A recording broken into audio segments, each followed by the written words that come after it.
պատրաստ ենք։ Ուրեմն զատկական պատգամը ես վերնագրել եմ, այսինքն ինձ միտք եկավ, որ այս ձեր քո քարոզը կազմի։ Լուսավոր մտքեր շատ են գալի եւ որ երկար աղոթքների մեջ եմ մտնում, ովքեր որ գիտեն պատգամ գրել կամ դաս գրել հոգեվոր, նրանք գիտեն ես ինչ եմ ասում։ Եվ այսպես եմ վերնագրել հին Փեսախը եւ նոր Զատիկը։ Հիմա ես կբացատրեմ այս քարոզի մեջ ինչ է ի նկատի ունենալու։ Իրականում Փեսախ բառը նույն Զատիկ բառն է, սիրելիներ։ Փեսախը եբրայերեն Զատիկն է, Զատիկը հայերեն Փեսախն է։ Հիմա Փեսախ 5 կտակարանում մենք հանդիպում ենք Ելից գրքում, երբ որ Իսրայելը պիտի Եգիպտոսից դուրս գար եւ Աստված ասավ ամեն միտում գար մորթի 1 տարեկան արու անարատ։ Եվ դա կոչվեց Փեսախ, որը նշանակում է վրայով կամ կողքով անց գնալ։ Այսինքն այս բառի մեկնությունը սա է, վրայով անցնել։ Եվ Մովսեսը ասավ, եւ որ հրեշտակը կգա եւ կտեսնի արյունը ձեր տան դրանդիկներին եւ վերևից սեմին, ձեր տանը վնաս չի տա, բայց որ տան դրան վրա գառան արյունը չեղավ, այդ տան անդրանիկ զավակները եւ անասունների բոլոր անդրանիկ ծնունդները պիտի ոչնչացվեն։ Սա էր Աստծո որոշումը, սա կոչվեց Փեսախ, վրայով անցնել։ Հայերենում դա կոչվեց Զատիկ, որը հին հայերենից է եկել եւ նշանակում է զատվել։ Զատվել եւ դուրս գալ Եգիպտոսից, զատվել եւ դուրս գալ այս աշխարհում տիրող չարիքից եւ հոգուց սիրելիներ։ Եվ դրա համար հիմա Փեսախ թե Զատիկ երկուսն էլ նույնն է, բայց ես մի քիչ հատուկ գրական երանգ եմ տվել հին Փեսախը եւ նոր Զատիկը մի կողմից էլ ուզում եմ բացատրեմ հին Զատիկի եւ նոր Զատիկի կարևոր տարբերությունները եւ մի քիչ էլ սրանց նմանությունները։ Թե հինը եւ թե նորը փոքր նմանություններ ունեն, բայց թե հինը եւ թե նորի մեջ մեծ ահռելի հավիտենական նույնիսկ տարբերություններ կան սիրելիներ։ Ուրեմն հին Փեսախը կամ հին Զատիկը սկսվեց 10-րդ պատուհասից անմիջապես հետո։ Այսինքն 10-րդ պատուհասից առաջ, 9-րդից հետո, ովքեր որ կարդացել են Ելից գիրքը, նրանք լավ գիտեն, որ Մովսեսի միջոցով Աստված 10 պատուհասներ բերեց Եգիպտոսի կռապաշտ եւ անհավատ փարավոնի եւ նրա ժողովրդի վրա։ Եվ 9-րդ պատուհասից հետո, երբ որ Մովսեսը մտավ փարավոնի մոտ, փարավոնը ասեց այլևս չմտնես, որովհետև եթե մտար իմ մոտ, ես քեզ կսպանեմ։ Եվ Մովսես ասավ, ես չեմ մտնելու, դու ես գալու իմ դուռը եւ խնդրես ու ասես, որ դուրս եկեք Եգիպտոսից։ Եվ 10-րդը ծանր պատուհաս է, եւ Մովսեսի միջոցով պատվիրվեց, որպեսզի ամեն միտում 1 տարեկան գար արու անարատ առնի իր համար 4 օր առաջ եւ հետո 4-րդ օրը Զատկի հենց այդ գիշերը պիտի մորթվեր եւ արյունը զոպայի բշտիկով ինքը փնջաձև ծառա սիրուն փնջեր ունեն իր տերևները արյունը քսեք 2 դրամ եւ սա դրսից է սա հնար էր զգալ սա հնար էր տեսնել այս արյունը Աստծո համար է սիրելիներ մեզ համար չէ մեր պաշտպանության համար է բայց պետք է որ Աստված տեսներ Ուրեմն հին Փեսախը սկսվեց 10-րդ պատուհասից առաջ եւ մորթվեց իրիկվադեն եւ արյունը քսվեց դրանդիկներին։ Իսկ նոր Զատիկը սկիզբ առավ Գեթսեմանի պարտեզում, բայց նոր Զատիկի մասին գրված էր դեռևս հավիտենական այսինքն որոշումը կայացված էր հավիտենական ժամանակներից առաջ։ Եվ ես ուզում եմ կարդամ դրա մասին։ Գեթսեմանի պարտեզում առաջ եկավ։ Գեթսեմանի պարտեզում այդ որոշումը կայացվեց։ Գեթսեմանի պարտեզում էր, որ մեր Տեր Հիսուսը այնքան էր տառապանքը, ճնշումը ամբողջ աշխարհի Ադամից սկսած մինչև վերջի մարդը, որ մեզանից հետո աշխարհի կործանումից առաջ ծնվելու այդ բոլոր մարդկության ցավը, տառապանքը, անեծքը, մեղքերը Հիսուսը մի բաժակի մեջ լցված պիտի խմեր էր անտանելի թույնը եւ նա գիտակցում էր հասկանում էր որ սա ինչքան ծանր է եւ այդ ճնշումը իր վրա այնքան մեծ էր որ 3 անգամ Հիսուսը գնաց աղոթեց սիրելիներ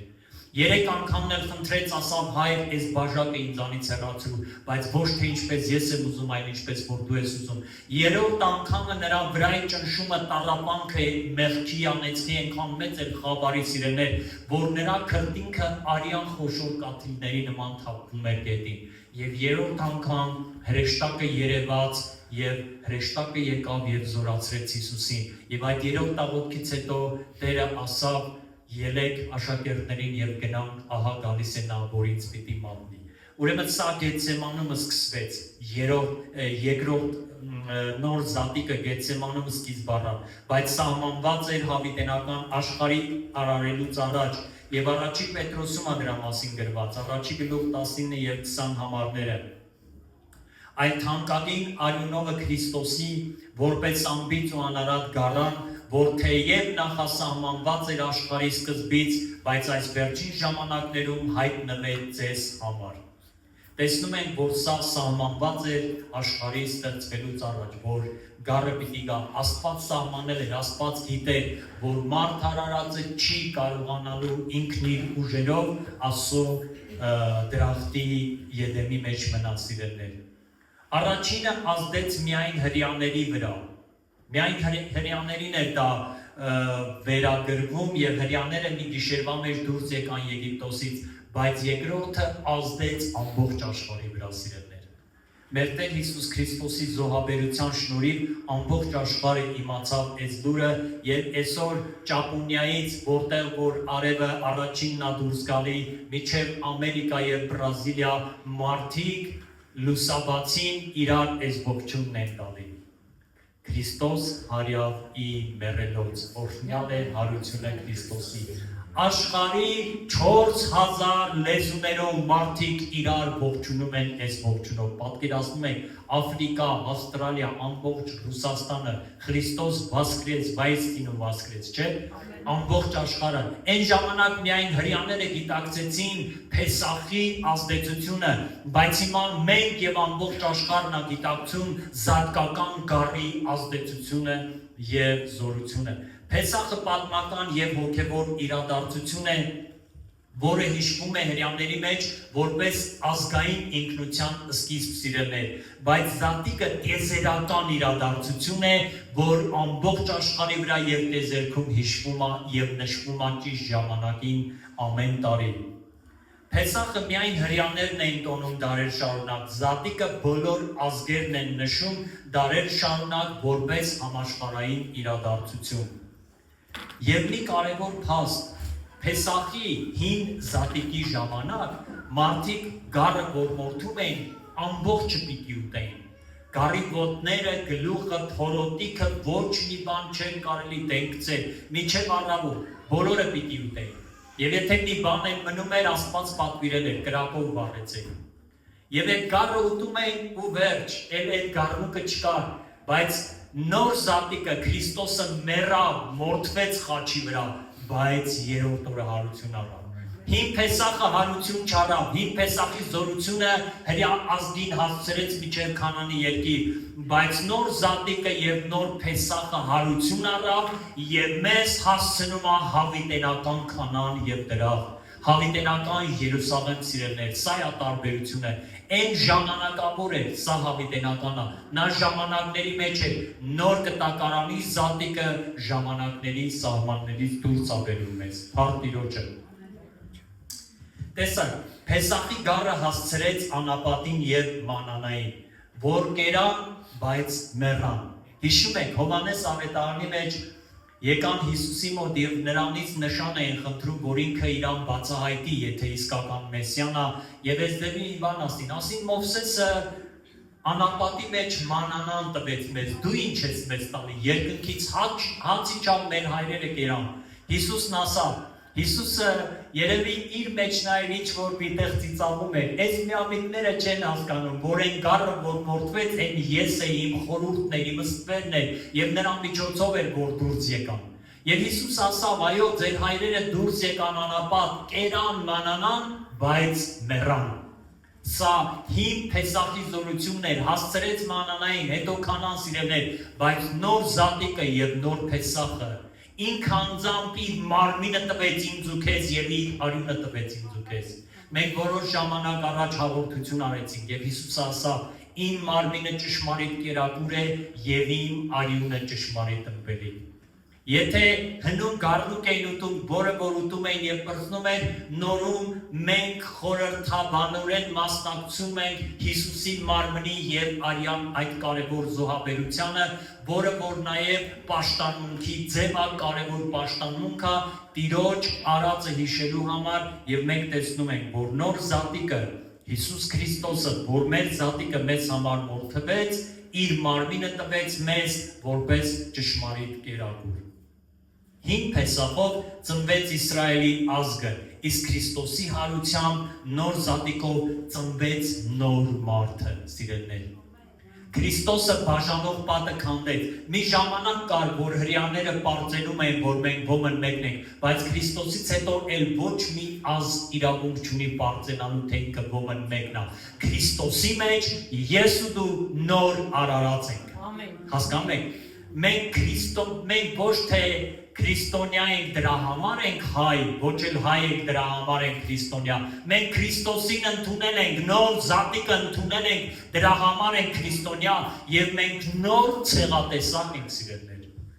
Մենք երկնային նոր արարածներ ենք եւ դրա համար Աստծո խոսքը ասում, որ ճանաչեք ձեր ժառանգությունը։ Ճանաչեք ձեր ժառանգությունը եւ ձեր հավիտենական կոչումը, սիրելիներ։ Մենք ժամանակավոր ենք, ֆանտուղտ ենք, ես վստահ գիտեմ, ես ժամանակավոր եմ, այս երկիրը իմ տունը չի, իմ տունը Քրիստոսի պատրաստած հավիտենական Երուսաղեմի մեջ է, քո տունը Քրիստոսի պատրաստած հավիտենական Երուսաղեմի մեջ է, եւ սա Քրիստոսը արել է նոր զատկական իր զոհաբերության միջոցով, եւ սա փաստ է, սիրելիներ, սա գրված է նոր կտակարանի մեջ։ Սա համամարտկային վերածնունդ է, նոր մարդ, նոր արարած, հները անցան եւ ահա ամեն բան նոր եղավ, սիրելիներ։ Փեսախը մարդկանց, տեսեք, 5 կտակարանում Փեսախը մարդկանց պարտական դարձրեց, իրեք ինչ ակումով, եւ որ հրեշտակը բոլոր անդրանիկներին զարկեց Եգիպտոսի, եգիպտացիների բոլոր տղաներին եւ անասունների անդրանիկներին այդ գիշերը դուք չեք պատկերացնի ինչ սարսափելի վայնասուն էր տիրում ամբողջ Եգիպտոսում։ Տուն չկար, որ մեռել չլինի։ Դուք պատկերացնում եք ժողովուրդ, ինչ մեծ արհավիրք է։ Տուն չկա, դուք պատկերացրեք բոլոր ինչքան փողոցներ ու տներ կա, տուն չլինի, որ մեռել չլինի։ Մարդ էլ չկա էլ մխիթարելու, մեկը ըլի այդ տան մեռելներին մխիթարի, կենդանիներին մխիթարի, այդքան ծանր իրավիճակ է, եւ գոմի անասուններին զարկեց հրեշտակը, եւ ընտանիքների անդրանիկներին զարկեց հրեշտակը, տուն չկար, որ մեռել չլիներ, բայց Իսրայելի ազգի մեջ բոլորը ողջ էին եւ պատրաստվում էին Եգիպտոսից դուրս գալու։ Իսրայելի տների մեջ ցնծություն էր, եգիպտացիների տների մեջ սուք էր, սիրելիներ։ Եվ երբ որ սրանք դուրս եկան արդեն անապատ, Աստված Մովսեսի միջոցով մի օրենք տվեց։ Ասավ, քանի որ ես ձեր անդրանիկներին խնայեցի զատկական գառի միջոցով, այդ սրանից հետո ձեր բոլոր անդրանիկ ծնունդները, առաջնեկները, որ կծնվեն թե ձեր գոմում, թե ձեր ընտանիքների մեջ, դրանք էլ ձերը չեն, իմն են։ Սա փրկագնման մեծ կանխավճարներ 5 կտակարանում, որը շարունակվեց նոր կտակարանում։ Ես հիմա կբացատրեմ, եւ ամեն մի հրյա մարդ պարտավոր էր, եւ որ իր ինքը կով էր, ասենք, առնում, ու այդ կովը առաջին անգամ պիտի ծներ, կովը ծնեց անդրանիկին, այդ կովը այդ մարդունը չէր, որովհետեւ Եգիպտոսում ջին էր վճարվել, այդ կովի այդ առաջի հորթը, այդ մարդը տանում էր տաճար եւ նվիրում էր Աստծուն։ Եթե հանկարծ այդ կովի հորթին այդ մարդը աչք տներ, մի քանի սերունդ անեցք էր գալու իր վրա, սա գրված Աստծո խոսքի մեջ։ Եվ հետո ընտանիքում երկու երիտասարդներ, տղա եւ աղջիկ ամուսնացան, ունեցան անդրանիկ տղա կամ աղջիկ։ Այդ անդրանիկ տղան իրանցը չէր, դա Աստծունն էր։ Եվ որպեսզի իրանց տանը ապրեր եւ անվնաս լիներ, Աստված չվերցներ այս անդրանիկին, իրանք այս երեխայի համար մի հատ մեծ զոհ պիտի անեն։ որպեսզի այս երեխային Աստված թույլ տար ապրելու։ Սա անդրանիկության, սա 5 տակարանի փրկագնման օրենքն է, սիրելիներ։ 5 տակարանի փրկագնման օրենքն է, որը որ նոր կտակարանում է։ Եվ տեսեք, եւ այս մարդիկ բոլորը պարտավորված էին հին Փեսախից հետո զոհեր մատուցանելու, որ իրանց անդրանիկները ապրեն եւ զարգանան։ Բայց նոր կտակարանում մի անդրանիկ որդի, որի անունն էր Հիսուս, ծնվեց մի փոքրիկ Նազարեթ քաղաքում, մի աննշան ընտանիքի մեջ ծնվեց կույսից եւ նրա անունը դրեցին Հիսուս եւ նա մեծացավ եւ նա օծվեց որպես Աստծո որդի եւ նա ասավ այլևս ձեր անդրանիկների կարիքը չկա, ես որպես Աստծո անդրանիկ որդի գնում եմ եւ զոհվում եմ եւ նա վճարեց բոլորիս փոխարեն։ 5 տակարանում անասունները փոխարինում էին անդրանիկներին եւ հենց անասունների եւ թե մարդկանց մեծ սիրելներ, բայց նոր զատկի ժամանակ Հիսուսը ինքը վճարեց ամեն մեկին, ինքը զոհ դարձավ եւ վճարեց մեր բոլոր պարտքերը։ Եվ այդ պարտքերը այնքան շատ էին, որ դե ձերքում մեկը չկար, որ ողորմած լիներ մեր հանդեպ, չէր կարա մեր իմ ու քո պարտքերը փակի։ Միայն Հիսուսը կարողացավ դա անի։ Մեր պարտքերը փակված են։ Իմ եւ քո հավիտենական պարտքերը փակված են։ Ես Աստծո առաջ առանց պարտքի մարդ եմ։ Այս աշխարհի ամենադաժան ու մեծ պարտքը դա մեղքի պարտքն է։ Եվ այդ մեղքի պարտքը նենց է, որ ոչ թե որ դա մենք ձեռ ենք բերում, մենք ծնվում ենք դրանով եւ ծնվում ենք դրա մեջ, հավիտենական պարտապան մեր նախահայր Ադամի պատճառով։ Բայց Հիսուսը ասավ. ես քո պարտքը կփակեմ, միայն թե ելիր հնազանդ ինձ։ Փրկագնված լինել, գիտեք ինչ է նշանակում, որ ես Աստված, որ իմ պարտքերը փակեց, սիրելիս, չասավ հիմա գնա քո քեֆին ապրի, չէ։ Ասավ, եթե ուզում ես, որ հասնես ընդեղ, դու պիտի սովորես ամբողջ կյանքիդ մեջ հնազանդվես ինձ, այլևս չարի եւ բարի գիտության ծառից չուտես։ Պարտքերը փակված լինել չի նշանակում, որ всё, ինչ որ մեկ իմ պարտքերը փակեց, ես գնամ էլի պարտքեր դիզեմ։ Աստված ասավ, իմ մոտից հեռացար, էլի պարտքես մնալու ինձ։ Ավելի լավ է խելոք իմ մոտ մնա, որպեսզի սատանան քո կյանքին չդիպչի։ Սիրելիներ, ուրեմն մեր պարտքերը փակված են, մենք փրկագնված ենք, բայց փրկագնված լինելը չի նշանակում, որ ինչպես ուզենք այդպես էլ կապրենք։ Մենք ապրում ենք Աստծո համար, Աստծո առաջ եւ Աստծո խոսքով։ Ուրեմն Փեսախը, հին Փեսախը փախուստ էր Եգիպտոսից։ Բայց տեսնում ենք ցավալի մի բան, մի քարոզիչ ասում է, թեկուզ եւ նրանք փախան Եգիպտոսից, բայց Եգիպտոսը նրանց մեջից չփախավ, ցավոք սրտի։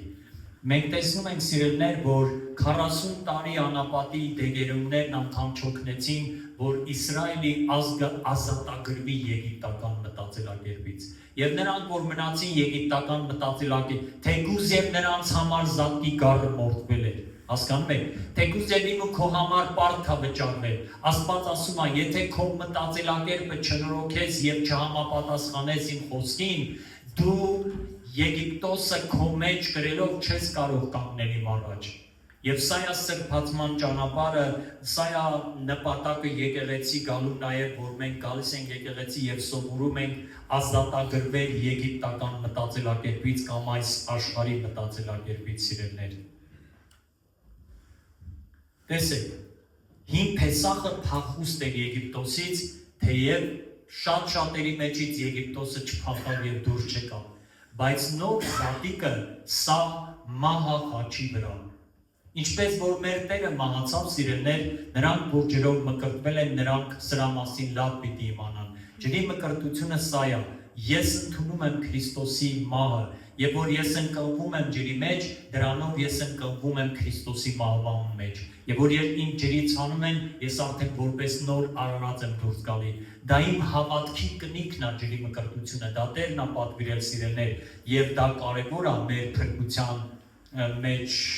ճանապարհի մեջ, դա կարևոր ծես է, որ բոլոր քրիստոնյա ճշմարիտ եկեղեցիները անում են։ Եվ տեսեք, մկրտվել եւ նույնանալ Քրիստոսի հետ, նոր զատիկը Հին Զատիկը պահանջում էր, որ Եգիպտոսից դուրս գան եւ հասնեն Քանանի երկիր անապատի միջով, չնայած Եգիպտոսը նորից դուրս չեկավ իրանց մեջից։ Նոր Զատիկը ասում է. դու Քրիստոսի հետ խաչի վրա ես։ Դու մեր հին մարդը Քրիստոսի հետ խաչվեց։ Սա է ջրի մկրտության խորհուրդը սիրելիներ։ Եվ հին մարդը խաչվել, որպեսզի հին մարդը մնա խաչի վրա, ամեն օր ես ու դու պիտի նորոգվենք, Աստծո խոսքի միջոցով նոր մտածելակերպ ձեռք բերենք։ Սովորենք սիրել մեզ ատողներին, սիրել թշնամիներին, օրհնել անիծողներին, սա է նոր մտածելակերպը։ Օրհնի քո անիծողներին եւ սիրիր քո թշնամիներին։ Սա է նոր մտածելակերպը, սիրելիներ։ Եվ եթե մենք համաձայնվում ենք Աստծո այս խոսքերի հետ, մենք նոր Զատկի հետ բաժին եւ հաղորդակցություն ենք ունենում։ Փեսախի գարին ուտում էին, բայց Զատկի նոր կտակարանի գարի հետ հանդիպում են։ Այն գառնուկին կերան եւ դուրս եկան Եգիպտոցից։ Այս մի գառնուկի հետ հանդիպում ա պետք։ Քրիստոսը հարություն առել։ Հարությունից հետո Քրիստոսը հենց այնպես հեռու չպահեց ինքն իրան իր աշակերտներից։ 40 օրվա մեջ նա իր աշակերտներից բոլորին եւ 500-ին նա բոլորին երևաց, սիրելիներ։ Նա իր բոլոր աշակերտներին երևաց, հաղորդակցվեց, հետները հաց կերավ, ձուկ կերավ, մեղրախորիս կերավ։ Այսինքն նոր Զատիկը մեզանից պահանջում է, որ մենք հարությամբ Քրիստոսի հետ հանդիպում ունենանք։ Որովհետև եթե հարությամբ Քրիստոսի հետ հանդիպում չունենանք, մենք վերստին ծնունդ չենք ունենա։ Հիմա նրանք, որ չեն հասկանում ինչ է նշանակում հարությամբ Քրիստոսի հետ հանդիպում ունենալ, դուք ուղղակի կարող եք ձեւ աղոթեք. Տեր, ես ուզում եմ քո հետ հանդիպել։ Ես ուզում եմ վերստին ծնունդ, ես ուզում եմ դառնամ նոր արարած, որովհետև Քրիստոսի հետ հանդիպելով է, որ ես ու դու դառնում ենք նոր արարած։ Եվ մի ուրիշ կարևոր բան, հին Փեսախի ժամանակ, եւ որ հրեաները այդ գառնուկին ուտում էին, սիրելիներ, նրանք իրանց կոշիկները հագներին, գոտիները կապած, հանդերձները հագած, հիմա նայեք, ով է այս վերջերս գառի խորոված կերել, կամ вообще գառի խորովածն է համով թե խոզի խորովածը։ Մարդկա խոզինը, մարդկա գառինը, բայց գառինը ավելի թանկ է, քան խոզինը, ասեմ ձեզ։ Հիմա նայեք, սիրելիներ, այդ ժողովուրդը, որ խորովեցին այդ գառնուկին, ամբողջ գառնուկին խորովեցին։ Ոչ թե նստած գառնուկի խորոված էին ուտում, շատերը մտածում են, այս ինչ լավ է, արյունը քսեցին, գառնուկն է խորովեցին ու հանգիստ ուտում էին։ Ոչ, հանգիստ չէին ուտում։ Տագնապի մեջ էին ուտում, այդպես էր գրված։ Ձեր գոտիները, ձեր մեջքին, ձեր կոշիկները, ձեր հագին պատրաստ եղեք, որովհետև հրաման է հնչելու, դուրս եկեք Եգիպտոսից։ Վայ մնացողներին, ովքեր որ մնային, փարավոնը ոչնչացնելու էր։ Տագնապի մեջ էին ուտում, եւ այս տագնապի մեջ ուտելը հարյուրավոր տարիներ միջև հիմա հրեաները Փեսախի տոնի ժամանակ, իրանց Զատկի տոնի ժամանակ սա նշում են։ Դառը խոտեր են ուտում խորոված գառի հետ, որը որ խորհրդանշում էր հին կտակարանում Եգիպտոսից տագնապով դուրս գալու մասին։ Դա էր խորհրդանշում։ Տագնապով էին ուտում, ամեն ժամանակ պատրաստ են, եւ իրանց կոշիկները իրանց հագին էին, բայց նոր Զատկի ժամանակ Քրիստոսը հարությունից հետո հանեց իր շորերը, ծալեց եւ մի կողմ դրվեց, եւ սա նշանակում է, «Էլ գնալու տեղ չկա, դու արդեն տեղ ես հասել»։ Դու հասել ես քո երկնավոր հոր գիրկը, Հիսուսը հանեց իր հանդերձները, հրեաները կոշիկ էին հագել եւ պետք է երկար ժամանակ ամիսներ շարունակ քայլեին դեպի, որ հասնեն Քանան, բայց Հիսուսը նոր Զատկի գառը իր հանդերձները հանեց, ծալեց։ Պետրոսը մտավ, տեսավ հանդերձները ծալած է, Հիսուսը չկա։ Սա նշանակում էր, որ ես ու դու նոր Զատկի գառի միջոցով անմիջապես տուն ենք հասնում, սիրելիներ։ Այն պահից, որ ես արդեն հավիտենական ուխտի մեջ մտա եւ ջրի մկրտությամբ ընդունեցի Քրիստոսին որպես ինձ Տեր, այդ պահից ես հասա տուն։ Գիտեք սա ինչ է նշանակում, սա նշանակում է, որ մենք ոչ թե պիտի մտնենք, այլ մենք մտել ենք, մենք հասած ենք։ Եվ սա ոչ թե մեզ երես է տալի, ոչ, սա մեզ ավելի պատասխանատու է դարձնում, որ ես ապրեմ նոր Զատկի գառի կյանքի համապատասխան։ Հին Փեսախը ստրկության շղթաները կոտրեց, սիրելիներ։ Իսրայելը դուրս եկավ Եգիպտոսից մի գիշերվա մեջ, իսկ նոր զատիկը մեղքի և մահվան շղթաներ է կոտրեց։ Բոլոր այն մարդիկ, որ դեռևս վախենում են մեռնելուց, ասեմ ձեզ, վախենալու բան չկա, մենք չենք մեռնում, մենք շատ արագ տեղափոխվում ենք։ Մեր հետևից մահվան հրեշտակ չի գալի, մեր հետևից Աստծո հրեշտակը գալի։ Մի հզոր հրեշտակ է սենյակի բոյի, մեզ դնում է թևի տակին ու մի վայրկյանում հասցնում երկնային իրականություն։ Չենք էլ հասցնի վախենանք, հավատացեք։ Չենք էլ հասցնի վախենանք։ Դա այնքան հզոր բան է, նոր կտակարանի Քրիստոսի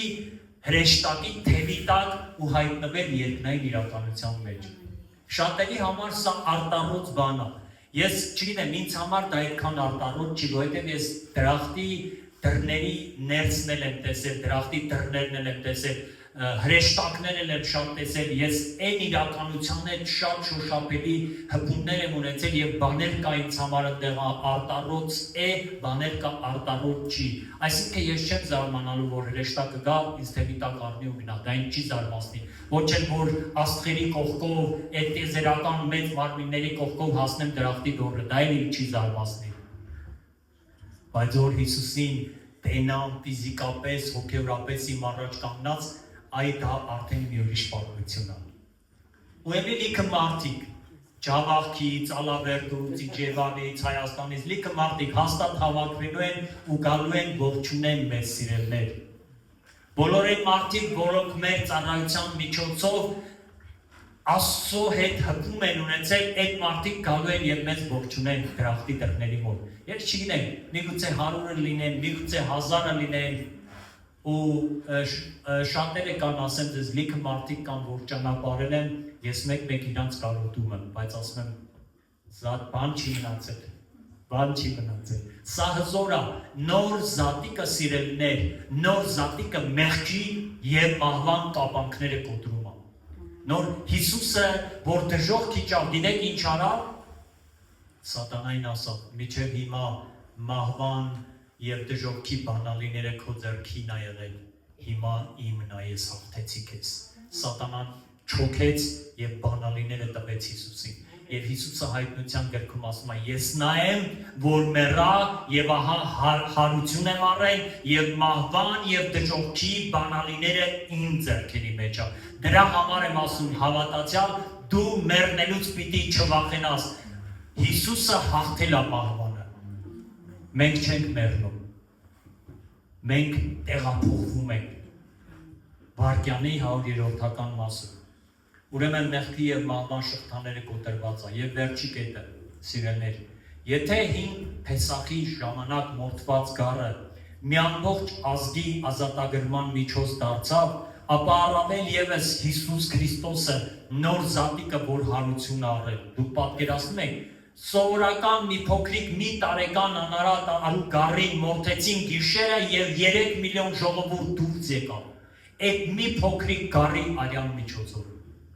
Հապա ինչքան առավել ևս նոր կտակարանի մեր Տեր Հիսուս Քրիստոսի սուրբ և արդար արյունը, որ հեղվեց իմ ու քո համար Գողգոթայի խաչի վրա 2000 տարի առաջ, որքան առավել ևս այդ արյունը, որի զորու է ազատագրել մեր խղճմտանքը, մեր միտքը, մեր անցյալը, մեզ որպես նոր արարածներ և հզորներ կանգնեցնել սիրելիներ։ Քրիստոսի արյունը և Քրիստոսի վերքերը այդ զատկի հզոր միջոցառումներից մեկն է։ Եվ 105 Սաղմոսն է կարդում եմ, ու այս Սաղմոսի հիմքի վրա ես ու դու փառաբանության աղոթք ենք անելու և օրհնելու ենք Տիրոջը, որպեսզի այս ժառանգությանը տեր կանգնենք։ Տեսեք, ձեզ ոնց է թվում 400 տարի ստրուկ լինի մի ժողովրդի ձեռի տակ, ստրուկ 400 տարի, սա մի քանի սերունդ է, այսինքն երեխան ծնվում է և ինքը տենում է մի հատ հող է տնակի մեջ, մի հատ խմելու ջրի աման ունեն սաղ 7-8 հոգով, մի հատ էլ ուտելու ճաշի աման ունեն 7-8 հոգով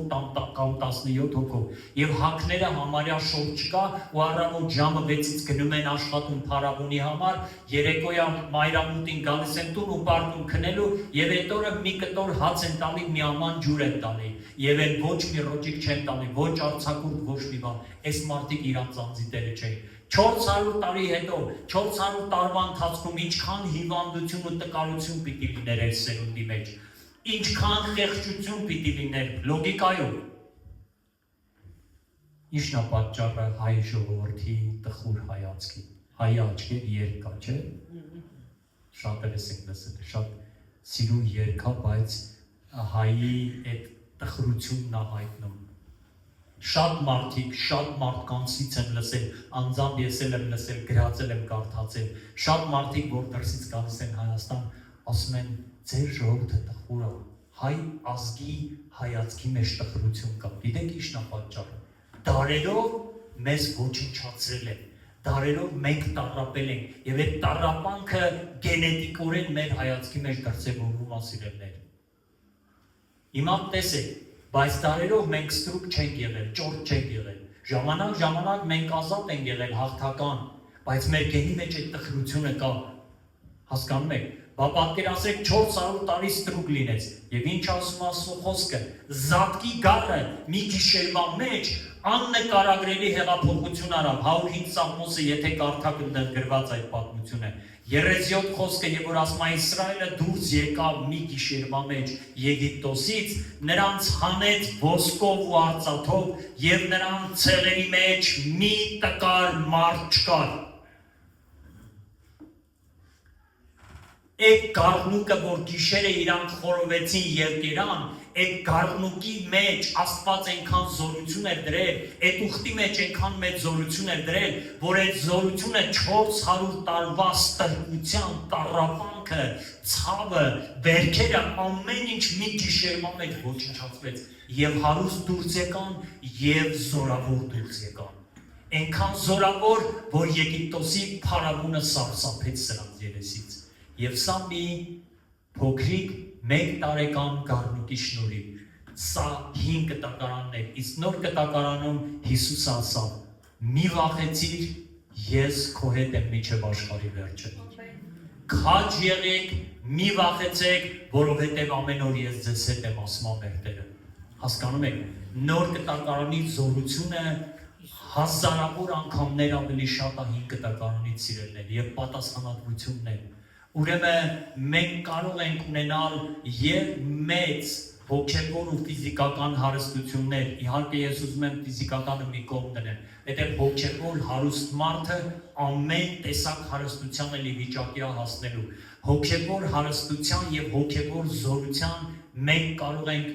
մենք ժառանգորդներ ենք եւ դա կարող ենք ունենալ այս կյանքի մեջ սիրելիներ։